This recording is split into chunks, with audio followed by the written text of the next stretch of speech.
Dalam rangka meningkatkan potensi perekonomian kreatif di Kota Palembang, pemerintah Kota Palembang bersama Badan Ekonomi Kreatif melaksanakan akta kesepakatan, audiensi, pemaparan terkait pengembangan usaha di bidang ekonomi kreatif bersama dengan para pelaku usaha di Kota Palembang pada 3 Agustus 2017 di Hotel Horizon Ultima Palembang. Dalam waktu dekat, kesepakatan ini akan dilanjutkan dengan penandatanganan MOU antara Wali Kota Palembang dan Bekraf. Terkait hal tersebut, Harno Joyo, Wali Kota Palembang, menyampaikan, melalui kerjasama ini diharapkan masyarakat Palembang dapat lebih kreatif dan inovatif dalam bidang perekonomian.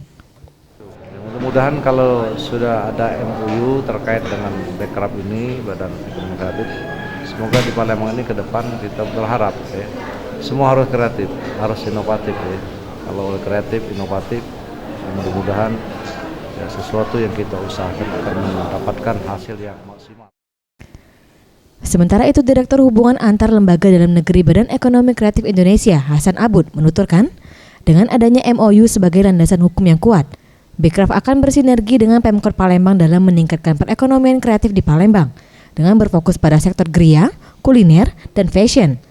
Dengan kerjasama ini cukup dipandang optimis, mengingat potensi SDM Palembang yang melimpah, dan terlebih mendekati Asian Games yang nantinya dapat menjadi salah satu peluang dalam peningkatan perekonomian yang dinilai cukup baik. Meningkatkan keunggulan dari 16 subsektor yang ada, ya lebih khususnya sekarang ini di program unggulannya itu ya mulai dari kria, kuliner, fashion, itu dulu yang. Anugerah Sandi Pratama, Sriwijaya TV.